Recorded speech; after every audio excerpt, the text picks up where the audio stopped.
नमस्कार, prime debate देख रहे हैं आप। आपके साथ मैं हूं दीपक व्यास। राष्ट्रगीत यानी कि वंदे मातरम का अपमान करने पर अब 3 साल की जेल, जुर्माना या फिर दोनों भुगतने पड़ सकते हैं, क्योंकि राज्यसभा के बाद अब लोकसभा में भी राष्ट्रीय गौरव अपमान निवारण संशोधन विधेयक 2026 यानी कि वंदे मातरम बिल को पास कर दिया गया है। हालांकि अब इसे राष्ट्रपति की मंजूरी मिलना बाकी है, लेकिन भारी हंगामे के बीच संसद के दोनों सदनों में यह बिल पास हुआ है। कई विपक्षी सांसदों ने इस बिल को लेकर आपत्ति भी दर्ज करवाई है।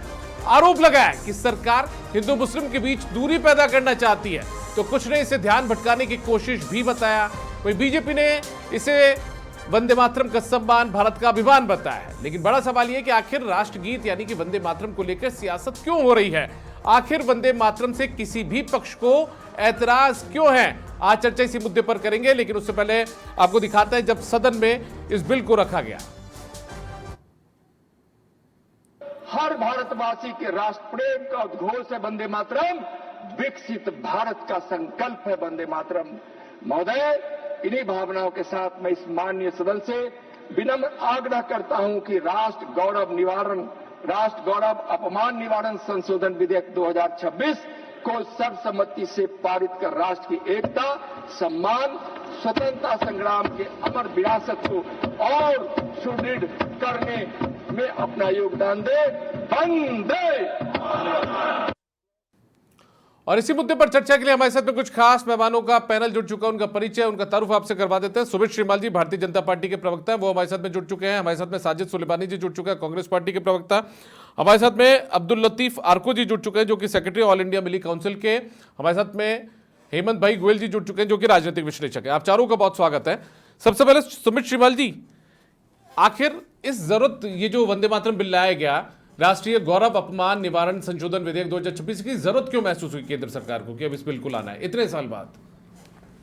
देखिए दीपक जी, बिल्कुल राष्ट्रीय सम्मान विधेयक अधिनियम 2026 बिल्कुल निश्चित रूप से वंदे मातरम जो है ये क्या है, ये माँ तुझे प्रणाम, माँ तुझे सलाम, ये इससे बनता है। तो बताइए आपत्ति कहाँ है कि भारत माता हमारी माँ है, आपत्ति की बात, प्रणाम करने की बात, आपत्ति की बात तो बात वही जरूरत क्यों महसूस हुई? जरूरत इसलिए महसूस हुई बिल्कुल कि जब आप देखिए कि वंदे मातरम का इतिहास हम देखते हैं। जब 1875 में बंकिम चंद्र चटर्जी ने इसको लिखा और जब हमारा देश अंग्रेजों से लड़ रहा था, आजादी की ओर अग्रसर था, तभी उसी समय जब ये आप देखिए बंगाल विभाजन की बात चल रही थी, तो 1905 में जब प्रथम बार यहां पर जब वहां जो संविधान के अंदर वहां पर जो हॉल था वहां पर जब ये गाया गया, तो वहीं पर जो अंग्रेज थे उन्होंने इसका विरोध किया। तो अंग्रेजों ने जब इसका विरोध किया तो इसलिए किया कि वंदे मातरम का विरोध कीजिए। तो विरोध करने वाले एक तरफ अंग्रेज थे और दूसरी तरफ आज के ये कांग्रेस की सरकार। और पर मैं ये कहना चाह रहा हूं कि वंदे मातरम, मां तुझे प्रणाम करने में दिक्कत कहां है, और इसलिए इसका इतिहास को ध्यान में रखते हुए जिस प्रकार से इसकी आवश्यकता है। और आप देखिए कि जब राष्ट्रपति हमारे राजेंद्र प्रसाद जी ने भी इसको मान्यता दी थी, लेकिन महात्मा गांधी जी के जब हमारा देश आजाद हुआ 14 अगस्त को जब एक सभा चल रही थी, 15 अगस्त को हमारा देश आजाद हुआ, तो उस समय भी ये गाया गया। इसकी शुरुआत के 2 छंद गाए गए थे और 2 छंदों के बाद में लगभग 10 दिन बाद 26 अगस्त को एक विरोध दर्ज किया गया कि भाई उस दिन ये वंदे मातरम जो 2 छंद शुरुआत के हैं, वंदे मातरम सुजलाम सुफलाम मलयज शीतलाम वंदे मातरम, तो इसमें आपत्ति थी। तो आप देखिए आपत्ति कहां है, ये राष्ट्र लोकतांत्रिक देश है, सिर्फ एक समुदाय विशेष के लिए हमको ऐसा नहीं करना चाहिए। लेकिन कांग्रेस जो आज आपत्ति दर्ज कर रही है,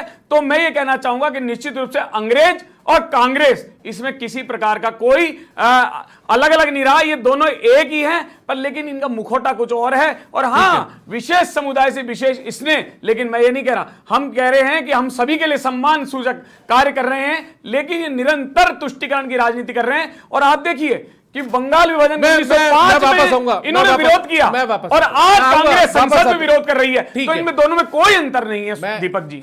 ठीक है। अब सम्मान का मतलब तो ये भी नहीं होता कि कोई नहीं गाना चाहे तो ठीक है, लेकिन उसको आप अनिवार्य कर दें या उसके बाद में उसका अपमान की परिभाषा में लाकर उसको खड़ा कर दें, ये एक बड़ा सवाल है। इसको लेकर हमारे साथ में कुछ और खास मेहमान भी जुड़े हुए हैं। अब्दुल लतीफ आर्को जी, मुझे आप बताइए, जो वंदे मातरम जो है, जिसे हम राष्ट्रगीत कहते हैं सब, इससे ऐतराज क्यों है मुस्लिम समुदाय को? आप थोड़ा इनकी खुलकर बता दीजिए सर। देखिए जी, इससे ऐतराज इसलिए है कि हम जो है एक खुदा की पूजा करते हैं, हम उसके अलावा किसी की पूजा नहीं करते। इसके साथ साथ संविधान की धारा 25 और 26 में हमें अपने मजहब के ऊपर पालना करने की संविधान हमें इजाजत देता है। इसके अलावा सुप्रीम कोर्ट के 13 जजों ने फैसला दिया हुआ है कि किसी भी संविधान की कोई ऐसी उसको बदला जाए कि जिसके अंदर मतलब ये कि मूल इसकी जो मंशा है वो खत्म होती है, तो ऐसा बदलाव सुप्रीम कोर्ट बदल सकता है और बदलता है। अगर मान लीजिए आप ये चाहते हैं कि सारे लोग 3 साल की सजा इसमें आपने रख दी है, और सम्मान यहाँ तक तो चल सकता है कि भाई जब ये राष्ट्रगीत गाया जाए हम खड़े हो जाएं, कंपल्सरी नहीं कर सकते आप कि हम भी गाएं। ये तो हमारी आजादी के खिलाफ है। मुल्क की आजादी में हमें भी आजादी मिली है, हमारी आजादी के खिलाफ है। अब रह गई बात सियासत की, तो बीजेपी और कांग्रेस ये दोनों एक दूसरे के चक्कर में एक दूसरे के खिलाफ बयानबाजी करके किसी एक पर्टिकुलर मजहब के मानने वालों को टारगेट करते हैं, जो कतई सही नहीं है। अगर ऐसा होता है तो हम इसके लिए सुप्रीम कोर्ट का दरवाजा खटखटाएंगे। सारे हमारे जो मिली जुली संगठन है, जो all India personal law board है, जो है ये अपने जमातें, जितने भी हिंदुस्तान की जो बाकी जमातें हैं, अल जमियतें, सबके सब हम इस पर विचार करेंगे। अगर ऐसा हुआ तो हमें सुप्रीम कोर्ट जाना पड़ा। आर्गो साहब, आर्गो साहब, इसमें क्या चीजें हैं, इसमें क्या कौन सी लाइन है जिनको लेकर आप लोगों को आपत्ति है? ये जैसे ये बता रहे हैं हम तो इसको माँ का दर्जा मानते हुए वो कर रहे हैं, प्रणाम कर रहे हैं। हम अरे भाई, हम तो देखिए, हम सिर्फ एक खुदा को मानते हैं जी। हम धरती की पूजा नहीं करते। ठीक है, हम धरती के ऊपर नमाज पढ़ते हैं, सजदा तो करते हैं, लेकिन सजदा हमारा खुदा को होता है, धरती को बोलकर नहीं होता है। यह धरती हम तुझे माँ मानकर सजदा कर रहे हैं, ऐसा नहीं करते। हम खुदा को सजदा करते हैं और धरती पे सर रखते हैं। हमसे ज्यादा तो धरती के मानने वाले दुनिया में कोई हो ही नहीं सकते। हम दिन में 5 टाइम नमाज पढ़ते हैं और 5 टाइम में हर नमाज में 10, 12, 15 मरतबा धरती के ऊपर हम सर रख करके और खुदा को पूछते हैं। तो हमसे बड़ा तो कोई पुजारी हो ही नहीं सकता। ठीक है, फिर भी हमारा इम्तिहान लेते हैं। दीपक जी, मैं एक बात बोलना चाहूंगा। देखिए, देश की महत्वता पहले भी नहीं थी और मुस्लिम लीग ने ही देश के राष्ट्र के 2 टुकड़े किए थे और धर्म के आधार पे किए थे। उस समय वंदे मातरम, अरे वंदे मातरम के इतिहास की बात करिए। वंदे मातरम का इतिहास क्या था? जब बंगाल का विभाजन हो रहा था उसमें छंद लिखे हुए थे और उसमें मुस्लिम भाई भी थे 1905 में। लेकिन मैं कह रहा हूं, ये मुस्लिम लीग और आपकी जैसी सोच की वजह से ही राष्ट्र के टुकड़े हुए हैं। आप कैसी बात करते हैं? ये लोकतांत्रिक देश है, ये भारत माता है। बिल्कुल इसको हम प्रणाम करेंगे। सुमित जी, कांग्रेस पार्टी के देखिए और भविष्य में भी करेंगे। सुमित जी, कांग्रेस पार्टी, आप गलत बात मत करिए। ठीक है, साजिद तो यहाँ शरिया थोड़ी चलेगा। अरे एक मिनट, ऐसे नहीं, सरकार बिल्कुल लोकतांत्रिक सरकार है सर। और भी प्रवक्ता है सरकार नहीं है, सर, और भी गेस्ट हैं, और भी मेहमान हैं। नहीं दीपक जी, ये गलत बात बोल रहे हैं सर। आप अपनी आपत्ति दर्ज करवा दीजिएगा। लोकतांत्रिक देश है, आप अपनी आपत्ति दर्ज करवा दीजिएगा। आपत्ति बिल्कुल ठीक है, ठीक है। एक मिनट चलेगा, मेरा दोनों से निवेदन है। ठीक है, राजीव गांधी जी की सरकार तोड़ रही है। अरे ठीक है, कैसी बातें कर रहे हैं साजिद सुलेमानी जी? कांग्रेस पार्टी को अंग्रेजों से तुलना करिए। उन्होंने भी विरोध किया और पूरा विपक्ष विरोध कर रहा है। साथी से मैं निवेदन करना चाहूंगा, उनकी बात मैं पूरी सुन रहा था। मैं निवेदन करूंगा, ये भी मेरी बात को पूरी ध्यानपूर्वक सुने। बहस को अपन चर्चा करना चाहते हैं, ना कि बहस करना चाहते हैं, ठीक है ना। मैं आपको बताना चाहूंगा, इतिहास में सीधा आया हुआ कि बंकिम चंद्र चट्टोपाध्याय जी ने जो वंदे मातरम की रचना 1876 के आसपास के जो दशक है उसके दौरान की थी। उन्होंने 1882 के अंदर अपने प्रसिद्ध उपन्यास आनंद मठ में इसको प्रकाशित किया था। अब ये 1905 की बात कर रहे थे। मैं आप 1905 में बंगाल विभाजन की जो उसमें चल रही है उसमें ठीक है, एक एक वापस। अरे ठीक है, आप अपनी 82 में आनंद मठ में किया। चलिए ठीक है, मेरा निवेदन आप सबसे एक एक करके देखिए। नहीं, आप मेरे मिनट के अंदर मत आइए, आप मेरे मिनट में मत आइए। मैंने आपकी बात को सुना, आप मेरी बात सुन लीजिए। ठीक है, सुनाइए ना, आप मेरी बात को सुन लीजिए ना। हाँ, 1896 में भारतीय राष्ट्रीय कांग्रेस के 12वें अधिवेशन के अंदर जो कलकत्ता के अंदर हुआ था, उसके जो राष्ट्रीय अध्यक्ष थे वह रहमतुल्लाह मोहम्मद सयानी करके हुआ करते थे, जो तैयब साहब के बाद के अंदर दूसरे मुस्लिम राष्ट्रीय अध्यक्ष हुआ करते थे। उन्होंने स्वयं ने ये जो वंदे मातरम है वह वहां पर रविंद्रनाथ ठाकुर जी से वहां पर पहली बार कांग्रेस के मंच के ऊपर वंदे मातरम गाया। पहले बात तो मैं क्लियर कर देता हूं वंदे मातरम को लेकर के, जो भी 1905 की जो ये एक आइडियोलॉजी बता रहे हैं। वंदे मातरम के अंदर जो 6 पद थे उसके अंदर 2 को लेकर के बाकायदा सबने स्वीकृति दी थी। एक पहली बात 1935 के अंदर भी ये बात बता रहे थे, मुस्लिम लीग और कुछ अखंड बंगाल को विभाजन कुछ बातें बता रहे थे। अखंड बंगाल का मुस्लिम लीग के समर्थन से बाकायदा हिंदू महासभा, स्वर्ण दलित महासभा, कृषक प्रजा पार्टी के अंदर मिलकर के उन्होंने फजलुल हक साहब को प्रधानमंत्री घोषित किया था। वह मुस्लिम लीग के साथ किया था, उसमें कांग्रेस पार्टी नहीं थी। कांग्रेस पार्टी ने उस सरकार का विरोध किया था। मैं आपको बता देता हूं, इतिहास के अंदर जब हम जाएंगे, जब हम पढ़ेंगे, उसके अंदर जब पता लगेगा कि देश के अंदर किस टाइम में क्या क्या घटनाएं हुई है, हम किसी के ऊपर आरोप लगा दे। और वर्तमान में आज जो घटना हुई है वह भारतीय प्रस्तावना जो है, हमारी जो संविधान की प्रस्तावना है, उसका जो मूल रूप है उसके खिलाफ है। संविधान की प्रस्तावना क्या कहती है? संविधान की प्रस्तावना हमें समानता के अवसर की बात करती है। संविधान की प्रस्तावना हमें सभी धर्मों को साथ लेकर चलने की बात करती है। ठीक है, मतलब कुल मिलाकर साजिद सुलेमानी जी, राष्ट्रीय गौरव अपमान निवारण संशोधन विधेयक 2026 जो आया है की बात करती है। भाई साहब सुन लीजिए ना, मैंने आपकी बात को टोका तो नहीं ना, आप बात सुन लीजिए ना। संविधान की प्रस्तावना में पूर्ण तरफ से, अरे सर ठीक है, की बात करती है। ठीक है, मैंने मान लिया। देखिए समय की कमी है सर, और भी मेहमान है। साजिद सुलेमानी जी और भी मेहमान है, मैंने आपकी पूरी बात सुन ली। नहीं लगाया जा सकता। ठीक है, जिस तरीके से संविधान के प्रियम्बल की हंसी उड़ाई गई है, जिस तरीके से ठीक है। हेमंत भाई गोयल जी, एक तरफ धार्मिक स्वतंत्रता की बात की जाती है, दूसरी तरफ इस तरीके से जबरन कानून ले आया जाता है जिसका विरोध ये लोग कर रहे हैं जबरन तरीके से। देखिए दीपक जी, वंदे मातरम की जो मूल रचना थी, उस मूल रचना में तीसरे पद से उसमें जो भारत माता का जो चित्रण किया गया है वो हिंदू देवी लक्ष्मी जी, दुर्गा जी, सरस्वती जी, इनके रूप में चित्रित किया गया है। तो इस बात को लेकर उस समय हिंदू मुस्लिम नेताओं ने आपत्ति दर्ज की। उस आपत्ति को कांग्रेस के तत्कालीन नेताओं ने, नेहरू जी ने उसको सिर माथे लिया और उस आपत्ति को सिर माथे लेते हुए केवल 2 पदों को स्वीकार किया गया।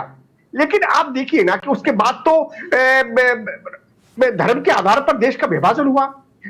जिस तरह से जिन्ना ने, जिस तरह से मुस्लिम लीग ने 2 नेशन थ्योरी के आधार पर कि हिंदू राष्ट्र अलग और मुस्लिम राष्ट्र अलग देश का विभाजन करवा दिया, फिर क्यों इसके 2 पदों को स्वीकार किया जाता है? क्यों नहीं इसको पूरे संपूर्ण रूप से स्वीकार किया गया? तो ये तो कांग्रेस की जिस तरह से मुस्लिम तुष्टीकरण नीति रही, जिस तरह से विभाजनकारी नीति कांग्रेस की रही, उन्होंने धर्म के नाम पर देश को विभाजित करवाया। कभी जाति के नाम पर करते हैं, कभी धर्म के क्षेत्र के नाम पर करते हैं, कभी लिंग के आधार पर करते हैं। जिस तरह की कांग्रेस की विभाजनकारी नीति रही वो सबके सामने है। अब जबकि बीजेपी एक भारत श्रेष्ठ भारत के रूप में देश को आगे ले जाना चाहती है और पूरे जो गलती कांग्रेस ने कर दी उस गलती को बीजेपी ने ठीक किया है, करेक्शन किया है, तो क्यों नहीं सबको इसका वेलकम करना चाहिए? हेमंत भाई गोयल जी, जैसे अभी एक मिनट, अब्दुल लतीफ आरकू जी संविधान की धारा 25-26 की बात कर रहे थे, धार्मिक स्वतंत्रता की बात कर रहे थे, वो करेंगे हमारा तो मतलब एक तरीके से हनन होगा उनका। देखिए दीपक जी, जब इस देश में हम रहते हैं, क्या नैतिकता कुछ हर चीज आप संविधान के, अरे नैतिकता कोई चीज नहीं कि आप इस राष्ट्र में रहते हैं, इस राष्ट्र का खाते हैं, इस राष्ट्र का पहनते हैं, इस राष्ट्र को सिर पर रखते हैं, तो फिर आपको इस राष्ट्र का गीत में सुनने में, सुनाने में और उसको सम्मान देने में कहां आपत्ति हो सकती है? इसका मतलब आप ये चाहते हैं कि आप भले इस राष्ट्र का आप सब कुछ ग्रहण करें लेकिन राष्ट्र को सम्मान प्रदान नहीं करेंगे। ये तो इसका मतलब तो ये हो गया ना। अरे जिस तरह से कांग्रेस कभी गोमूत्र के नाम पर उपहास करती है, कभी मनुस्मृति के नाम पर देश में विवाद खड़ा करती है, तो कांग्रेस की नियत साफ है, वो केवल देश को विभाजित करना चाहती है, देश में तरह तरह की विवाद खड़ा करना चाहती है, देश में शांति और अमन नहीं चाहती। ठीक है, कांग्रेस पार्टी संविधान की बात करती है, कांग्रेस पार्टी। ठीक है साजिद सुलेमानी जी, आपने भी तमाम लोगों को सुना, वो कह रहे हैं कि हम तो सजदा जो है, जैसे अब्दुल लतीफ आरकू जी कह रहे थे कि हम तो सजदा जो है वो सिर्फ एक ही उसको करते हैं, हम एक ही खुदा की इबादत करते हैं, एक ही खुदा की प्रार्थना करते हैं, एक ही खुदा की पूजा करते हैं। ठीक है, आप कैसे कह सकते हैं? बताइए। देश को आजाद किया है जबकि दो टुकड़े कर दिए, कैसी आजादी की बात कर रहे हैं? मुस्लिम करके अभी आप क्या और इन्होंने जो है पूरे मुल्क के अंदर जो है जी। हालात पैदा कर दिए हैं। ये चाहते हैं कि देश के टुकड़े हो जाएं। इन्हें बिल्कुल देश के टुकड़े तो करवा दिए पहले ही। अरे देश के टुकड़े तो कांग्रेस ने किए ना, देश करवा के दिए टुकड़े पहले, अब क्या टुकड़े कराओगे? जिन्ना ने किए। अब टुकड़े नहीं हो इसलिए तो राष्ट्रीय सम्मान की बात कर रहे हैं। देश के टुकड़े तो पहले हो चुके ना। दीपक जी, चाहिए कि यहाँ मोहब्बत से कैसे रहे, हमारा देश कैसे तरक्की करे, महंगाई के ऊपर बात करें, बेरोजगारी पर बात करें, ठीक है। हालात पर बात करें। ठीक है। आप क्या बात करते हैं? ठीक है आरको साहब, मैं सवाल करता हूँ आप। ठीक है, देखिए अब्दुल लतीफ आरको जी जो कह रहे थे, सुमित जी अब्दुल लतीफ आरको जी जो कह रहे थे कि महंगाई से या दूसरे जो मुद्दे हैं उन पर तो बात आप लोग कर नहीं रहे। आप इसी बीच में एक नया संशोधन विधेयक लेकर आ जाते हैं और राष्ट्र गौरव की बात या राष्ट्रगीत के सम्मान की बात करना शुरू कर देते हैं। कोई व्यक्ति नहीं गाना चाह रहा, वो करेंगे हम तो एक ही खुदा को मानते नहीं करेंगे, हम उसके अलावा किसी और को सजदा इबादत नहीं करेंगे किसी और की। सुनिए इसका, देखिए दीपक जी, राष्ट्रीय सम्मान के जो अपमान किया जा रहा है उसका विधेयक 2026 जो पारित हुआ है राज्यसभा में, लोकसभा में, आप देखिए जनवरी 2026 में इसका सर्कुलर जारी किया गया और उसके बाद ये आपत्ति, लेकिन आज से नहीं है। मैंने आपको बताई ना, आपत्ति 1875 में जब उन्होंने इसको लिखा और बिल्कुल आनंद मठ में प्रकाशित हुआ। आज की बताइए, आज की इसीलिए बोल रहा हूं कि इतिहास उठा के देखिए। अब आप बोल रहे थे कि इसका सम्मान क्यों करें, इसका सम्मान क्यों मैं करें? नहीं कह रहा हूं, मैं कह रहा हूं वो कह रहे हैं कि हम तो एक ही खुदा को मैं वही बोल मानते रहा हैं, हूं कि हमारा इसका खुदा एक है, एक ही की बिल्कुल। इबादत करेंगे, एक ही के आगे सर दीपक जी, झुकाएंगे, सजदा करेंगे, नहीं करते किसी और के आगे। मैं वही वो कहना करेंगे चाह रहा बात। हूं, मैं वही कहना चाह तो रहा हूं। इसका वो सम्मान- धार्मिक स्वतंत्रता की बात कर रहे हैं, कि धार्मिक दीजिए आजादी। स्वतंत्रता- बिल्कुल दीपक जी मैं वहीं आ रहा हूं कि भाई देखिए आप ये कह रहे हैं कि महंगाई की बात कर रहे हैं, लेकिन मैं आपको कहना चाह रहा हूं कि जनवरी 26 में इसका सर्कुलर जारी किया गया और इसका इतिहास उठा के हम देखते हैं तो इतिहास देश की आजादी से लेकर के इसको जोड़ा गया है। मैंने भी इनको बताया था जब 1905 में जब बंगाल विभाजन चल रहा था तो जब वहां वंदे मातरम गाया गया तो हमला किया गया था अंग्रेजों द्वारा, हमला किया गया था और आप कह रहे हैं कि क्यों नहीं गाएंगे? अरे भाई यहां इसलिए गाना पड़ेगा क्योंकि इसका इतिहास देश की आजादी से है, देश के सम्मान से है। मां तुझे प्रणाम, ये देश हमारी भारत माता है और बिल्कुल इसको प्रणाम करना पड़ेगा। और आप कह रहे हैं कि सजदा, मैं बताता हूं, अगर सजदे की बात थी, सजदे की बात थी तो देश के धर्म के आधार पर टुकड़े क्यों किए? अरे भाई उस समय कह रहे थे, मुस्लिम लीग ने कहा था कि इधर हिंदू होगा उधर मुस्लिम होगा। अरे एक भाषण सुनाऊं मैं आपको, बिल्कुल दीपक जी, सरदार वल्लभ भाई पटेल ने 16 अगस्त को सुबह कहा कि अरे भाई कल तक तो कहते थे हिंदू मुस्लिम भाई भाई। मैं कहता हूं लोकतांत्रिक देश है लेकिन धर्म के आधार पर टुकड़े करने के बाद फिर इधर रह गए और आज फिर वापस वही स्थिति। सुनिए आप इसका अपमान कर रहे हैं। आप देखिए दीपक जी, अंग्रेजों ने अपमान किया, हमारे पूर्व प्रधानमंत्री जी ने कब किया अंग्रेजों ने अपमान कब किया? मैं वही बोल रहा हूं। एक मिनट, कब किया? मुझे साल बता दीजिए, साल बता दीजिए। साल बता दीजिए। 1905। आज कितने साल बाद? 121 साल बाद जाकर याद आई है। तो कांग्रेस सरकार थी ना, 12 साल से बीजेपी की सरकार है। देखिए मैं वही कह रहा हूं कि अभी जनवरी में 2026 में सर्कुलर जारी किया गया और आज इसको लागू किया गया, लेकिन आपत्ति कहां है? लेकिन आपत्ति आप ठीक है, देखिए आज भी मैंने मान ली, विरोध प्रदर्शित कर रहे हैं। आप लोग, अरे आपकी मानसिकता अभी तक नहीं सुधरी। ठीक है, आप अंग्रेजों से ही बिल्कुल मिलते जुलते हो कांग्रेसी, इसका परिणाम जनता दे रही है आपको लगातार। ठीक है, कभी स्कूल में नहीं मानते, मैंने मान लिया। चलिए ठीक है, साजिद सुलेमान टुकड़े करने के लिए मुस्लिम लीग ने जो किया था अब पाकिस्तान में थोड़ी गाएंगे। अरे सर ठीक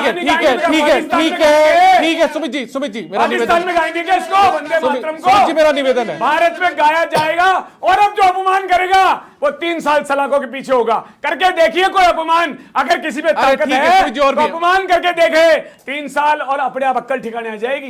देश में कानून चलेगा लोकतंत्र के हिसाब से, चाहे 3 तलाक की बात हो, चाहे ये अपमान की बात हो, चाहे धारा 370 की बात हो, सुमित जी चलेगा कानून से, ये देश चलेगा कानून से। ये कांग्रेस की सरकार नहीं है, कान खोल के सुन लीजिए, ऐसे नहीं चलेगा। अब ठीक है सलाखों के पीछे होंगे, सुमित जी हरकत करेगा। अब सुमित जी साजिद जी आपकी आखिरी टिप्पणी। साजिद सुलेमानी जी आपको आवाज मिल रही है मेरी? भारतीय जनता पार्टी ने गंगा को मां कहा और गंगा को मिली कर दिया। भारतीय जनता पार्टी ने आवाज आ रही है? जी सर जी, आपको आवाज आ रही मेरी?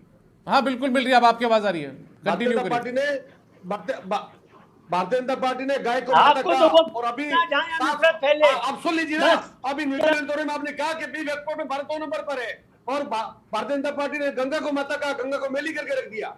भारतीय जनता पार्टी जिस तरीके से जिसको मां बनाती है, जिसके ऊपर तो बात की तो नुकसान होता है। अरे भारतीय जनता पार्टी नहीं कह रहा है, जो गलत बात कर रहे हैं वापस दीपक जी। गंगा का वापस पानी है, आ रहा उसमें हूं। कोई ना नहीं वंदे सकता। मातरम जो नारा पानी था, पीने की बात को अरे पानी पीने के लिए यहाँ वंदे मातरम की बात करिए, वंदे मातरम की बात करिए। ठीक है। अपमान करेंगे तो सलाखों के पीछे होंगे। ठीक है, करके देखिए, ठीक है, करके अब- देखिए। ठीक है, ये ठीक है। पाकिस्तान तोड़े है कि वहां थोड़ी गाया जाएगा। ये देश है भारत, इस माँ तुझे सलाम, माँ तुझे प्रणाम, वंदे मातरम गाना ही पड़ेगा। ठीक है, गाना ही पड़ेगा। जो चलिए, अपमान ठीक है, करेगा ठीक है, ठीक है। उसके लिए जेल होगी अब। अब्दुल लतीफ आरको जी, आपकी आखिरी टिप्पणी। अब्दुल लतीफ आरको जी, आपकी आखिरी टिप्पणी। क्या जबरन थोपा जा रहा है? जी बिल्कुल जबरन है। और मेरा ये सवाल है कि भाई तुम इधर तो ये जबरन कर रहे हैं, उधर सारे ब्राह्मण, सारे पंडित, सारे धर्मगुरु कह रहे हैं राजमाता करो, वो काम तुमसे होता नहीं है, और नफरत बांटने का काम कर रहे हो कि 3 साल की सजा हो जाएगी। क्यों भाई? वो काम तो करने जो तुम्हारे धर्मगुरु कह रहे हैं। गाय को राजमाता को शर्म आने की कौन मना बात। कर रहा है? कहाँ उसका कर रहे हैं उसका राजमाता कानून का? नहीं लाएंगे ये लोग। ये अरे क्यों नहीं राजमाता का दर्जा? अरे ये लोग नहीं भाई, सब एक ही है, सब एक है। देखो गलत बात मत करिए, देश के बंटवारे की बात मत करिए। यहाँ बैठ के देश के बंटवारे की बात मत करिए। अब कांग्रेस तोड़ रही है, अब अंग्रेज तोड़ रही है। अब दिलेरी सरकार है 56 इंच के सीने वाली, ठीक है, जो इलाज करेगी परमानेंट ठीक है, औषधि है। ठीक है, ऐसे नहीं ठीक है। चलेगा अब। ठीक है, राजस्थान में भजनलाल चलिए, सरकार ठीक है, और ठीक है। केंद्र में मोदी सरकार। सुमित जी सुनिए। हेमंत भाई गोयल जी, आपकी आखिरी टिप्पणी। ये कह रहे हैं कि गंगा को मां माना, लेकिन उसको महिला करके छोड़ दिया। गाय को माता कहते हैं, लेकिन राष्ट्रमाता का दर्जा नहीं दे पाए। ये बीजेपी का चाल चरित्र चेहरा नजर तो आ रहा है। हेमंत भाई गोयल जी, आपने सुना मेरा सवाल? हेमंत भाई गोयल जी। दीपक जी देखिए, मैं ये कह सकता हूं कि संविधान की दुहाई देकर देश में अराजकता फैलाने की किसी को इजाजत नहीं दी जा सकती। देश में किसी को भी राष्ट्रभाषा का, भारत भाषा का अपमान करने की इजाजत किसी को नहीं दी जा सकती। आप संविधान की, आप इस देश का खाते हैं, इस देश हर सुविधाओं का लाभ लेना चाहते हैं, लेकिन राष्ट्रगान नहीं गाना चाहते, राष्ट्रगीत नहीं गाना चाहते, आप भारत माता का अपमान करना चाहते हैं, ये किसी को इस बात की इजाजत नहीं मिलेगी बिल्कुल। ठीक है हेमंत भाई गोयल जी, जब पाकिस्तान में जो हिंदू हैं जिनके ऊपर अत्याचार किए जाते हैं, उनको धार्मिक स्वतंत्रता नहीं मिलती, जब यहाँ पर भी आवाज टूटती है मगर उसको लेकर, नहीं लाएंगे आप देश को गाय को राष्ट्रमाता मानने का। आप सिर्फ विवादित बात करेंगे आप। हेमंत भाई गोयल जी, जब पाकिस्तान में ठीक है साजिद जी। हेमंत भाई गोयल जी, जब पाकिस्तान के अंदर हिंदुओं पर अत्याचार होते हैं या उनको धार्मिक स्वतंत्रता नहीं मिलती, तो उस पर एक तरीके से आपत्ति दर्ज करवाई जाती है कि वहां पर इस तरीके से नहीं है। अब जब यहां पर इस तरीके की ये कह रहे कि हम नहीं मान सकते किसी और को, तो क्या इन पर जबरन नहीं थोपा जा रहा? दीपक जी कहां भारत और कहां पाकिस्तान की आप तुलना कर रहे हैं? पाकिस्तान में मुसलमानों को खाने के टोटे कर रहा है, कहां किस देश की तुलना किससे कर रहे हैं? अरे इस देश में मुसलमानों को क्या नहीं दिया जा रहा? इस देश में मुसलमानों को अल्पसंख्यक के नाम पर सिर पे लगाया जा रहा है, तमाम तरह की सुविधाएं दी जा रही है, और फिर भी वो भारत माता का अपमान करने की सोचते, भारत माता का सम्मान नहीं करना चाहते, और फिर सुप्रीम कोर्ट में जाने की धमकी देते। अरे कौन से आप धार्मिक स्वतंत्रता की बात करते हैं? कौन सा संविधान की देना चाहते हैं? आपको नैतिकता सबसे पहले रखनी चाहिए। आपको इस देश में ठीक है, उस देश का सम्मान आपको करना चाहिए, और राष्ट्रगीत इस देश का सम्मान है, इस राष्ट्र का गौरव है। ठीक है, चलिए बहुत शुक्रिया आपका हेमंत भाई गोयल जी, सुमित श्रीवाल जी, साजिद सुलेमानी जी और अब्दुल लतीफ आरको साहब, आपको बहुत शुक्रिया हमारे साथ जुड़ने के लिए, चर्चा में हिस्सा लेने के लिए। तो कुल मिलाकर देखिए, राष्ट्रीय गौरव अपमान निवारण संशोधन विधेयक 2026 राज्यसभा और लोकसभा दोनों जगह से पारित हो चुका है। राष्ट्रपति की मंजूरी मिलना बाकी है, लेकिन इस पर अभी भी जो बहस है वो छिड़ी हुई है। मुस्लिम पक्ष ये भी कह रहे हैं कि हम इसको लेकर सुप्रीम कोर्ट भी जा सकते हैं, क्योंकि हम सिर्फ इबादत एक ही खुदा की करते हैं, हम किसी धरती को मां के तौर पर नहीं मानते, खुदा के तौर पर नहीं मानते हैं। फिलहाल इतना ही, नमस्कार।